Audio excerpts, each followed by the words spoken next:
শাসনের প্রয়োজন আছে, কারণ এখনকার বাচ্চারা মানে অতটা শিক্ষকদের মান্য করে না বা সম্মান করে না। শিক্ষকের শাসন অবশ্যই ফিরে আসা দরকার। শাসন ফিরে আসা আমি মনে করি উচিত। আমি মনে করি যে শাসন হালকা পাতলা এটা দরকার উচিত।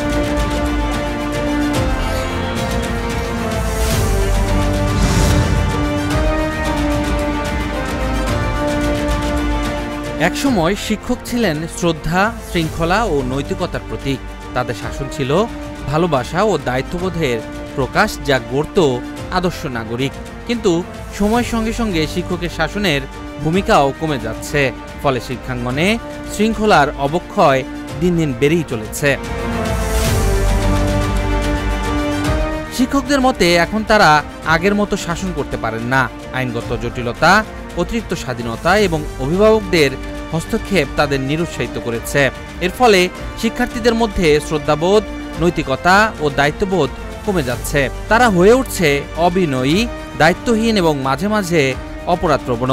এই শাসনটাই যদি উঠে যায় বা উঠে গিয়েছিল, এখন সেটার জন্য আমরা কতখানি সোচ্চার, কিভাবে ছেলে মেয়েদের আমরা কিভাবে শাসন করব, এই শাসনটা কোন ধরনের হবে, সেটা যদি শিক্ষকদের হাতে দেওয়া হয়, আমি মনে করি শিক্ষার্থীদের ভবিষ্যৎটা ভালো হবে। শুধু শিক্ষা না, আমরা আমাদের শিক্ষার্থীদেরকে সম্পূর্ণ রূপে মানুষ হওয়া, সম্পূর্ণ মানসিক বিকাশ, শারীরিক বিকাশ, নৈতিক বিকাশ, সকল বিকাশের মাধ্যমে তো একটা শিক্ষার্থী গড়ে ওঠে।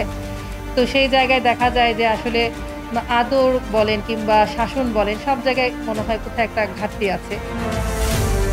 শিক্ষকের শাসন নিয়ে অভিভাবকদের মধ্যে মতভেদ রয়েছে। কেউ কেউ মনে করেন সীমিত ও সুস্থ শাসন শিক্ষার্থীর আচরণ ও ব্যক্তিত্ব গঠনের প্রয়োজনীয়। অন্যদিকে কেউ কেউ আশঙ্কা করছেন যে শাসনের নামে কঠোরতা শিশুর মানসিক বিকাশে ক্ষতিকর প্রভাব ফেলতে পারে, তাই তা অপ্রয়োজনীয়। আমরা তো যে সময় পড়াশোনা করেছি ওখানকার তুলনায় এখনকার বাচ্চারা মানে অতটা শিক্ষকদের মান্য করে না বা সম্মান করে না, শিক্ষককে শিক্ষক মনে করে না। কিন্তু যদি এখন শাসন ব্যবস্থাটা আগের মতো ফিরে আসে, তাহলে মনে হয় যে এই যে কিশোর গ্যাং যে উৎপন্ন হচ্ছে, বা আমাদের উচিত যে শিক্ষক যারা আছে তাদেরকে স্টুডেন্টসদের ফ্রেন্ডলি হতে হবে। শিক্ষকের শাসন তো অবশ্যই লাগবে, কারণ মানে আমরা তো এমনিতে পড়তে বসতাম না, ওই শাসনের ভয়েই পড়তে বসতাম। হ্যাঁ, তো যার কারণে শাসন না থাকার কারণে এখনকার ছেলেপেলে আসলে ওইরকম লেখাপড়ায় মনোযোগী না। আর সবচেয়ে বড় ক্ষতিকর দিকটা হচ্ছে সোশ্যাল মিডিয়ার কারণে মানে কোনো একটা অকারণ যখন ঘটে বা শিক্ষকের সাথে যারা বেয়াদবি করতেছে, এটা যখন অন্যান্য স্টুডেন্টরা দেখে তখন মনে হয় যে তারাও করতে পারবে এরকম, মানে শিক্ষকদের সাথে এরকম করা যায় এরকম সবাই ভেবে নেয়। স্টুডেন্টদের আন্দোলনের কারণে যে ঘটনাটা ঘটছে, হ্যাঁ, এখন স্টুডেন্টদের মনে অন্যরকম একটা মানে পাওয়ার চলে আসছে যে আমরা মনে হয় সবই করতে পারবো, কিন্তু আসলে সব কিছুর সাথে এটা মেলালে হবে না। লেখাপড়া আগে, বেতের কোনো আর প্রয়োজন আছে বলে মনে করি না। শাসন ফিরে আসা আমি মনে করি উচিত। গুরুজনরাই শাসন করবে, এইখানে খারাপের কিছুই না। শিক্ষকের শাসন অবশ্যই ফিরে আসা দরকার। আসলে আমাদের সময় শিক্ষকরা যেভাবে শাসন করতেন এখনো সেইভাবে ফিরে আসলে আমি মনে করি যে শিক্ষার আসল পরিবেশ ফিরে আসবে। প্রত্যেকটা মা বাবা যদি তার ছেলে মেয়েকে জবাবদিহিতার আওতায় আনে, তাহলে অবশ্যই কিশোর গ্যাং নামে কোনো শব্দ বাংলাদেশে থাকবে না। শিক্ষকদের ভয় পাইতাম, যে কারণে আমরা লেখাপড়া ঠিকমতো করতাম। আর বর্তমান যুগে আসলে ছেলেমেয়েরা যারা স্কুলে লেখাপড়া করে, টিনেজ বা ছোটো বাচ্চারা স্কুলে আসলে ওরা শিক্ষকদেরকে ভয় পায় না বা শিক্ষকদের সম্মান করে না। শাসনটা তো অ্যাকচুয়ালি আবার ফিরে আসলে এটা আমার মনে দেশের জন্য মঙ্গল, আমাদের জন্য মঙ্গল, পরবর্তী জেনারেশনের জন্য মঙ্গল। বর্তমানে শিক্ষা ব্যবস্থায় শিক্ষকের শাসনের পরিসর সীমিত হয়ে পড়ায় শিক্ষাঙ্গনে শৃঙ্খলার মারাত্মক অবক্ষয় দেখা দিয়েছে। বিশেষজ্ঞদের মতে শিক্ষার্থীদের মধ্যে নৈতিকতা, শ্রদ্ধাবোধ ও শৃঙ্খলার অভাব দিন দিন আরো প্রকট হয়ে উঠছে। আমার মনে হয় যে আসলে বাচ্চাদের মুক্ত পরিবেশ দেওয়া উচিত, বাচ্চাদের অক্সিজেনের কাছে নিয়ে যাওয়া উচিত, বাচ্চাদের খেলাধুলো করতে দেওয়া উচিত। এর অনেক কিছুই আসলে তার পরিবারের উপর ডিপেন্ড করে। কিন্তু দুর্ভাগ্য যে আমাদের পরিবার আসলে এই ধরনের শিক্ষা নিজেরাও পায় নাই, যার জন্য তার ছেলে মেয়েদেরকে কিভাবে মোটিভেট করবে আসলে ওনারা বুঝতে পারেন। পরবর্তী সময় দেখা যায় যে এই বাচ্চাগুলো স্কুলে আসে, স্কুলে আসার পরে আমাদের এই ধরনের ট্রেন্ড টিচার নাই। শিক্ষাবিদদের মতে শিক্ষকের শাসন ফিরে আসা প্রয়োজন, তবে তা যেন ভালোবাসা, সহানুভূতি ও দায়িত্ববোধের ভিত্তিতে কোনোভাবেই শাস্তিমূলক না হয়।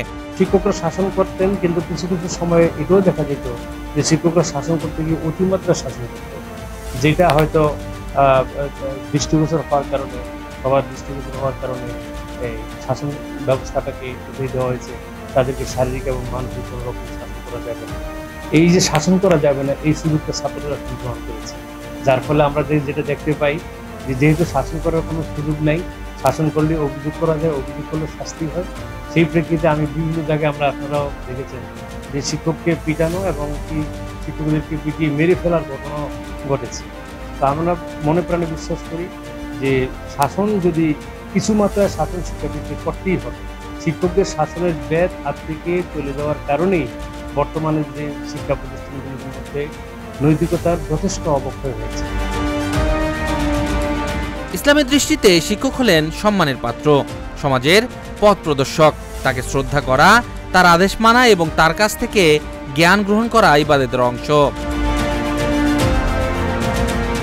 ইসলাম ধর্মে শিক্ষকদের মর্যাদা অত্যন্ত উচ্চ স্থান পেয়েছে।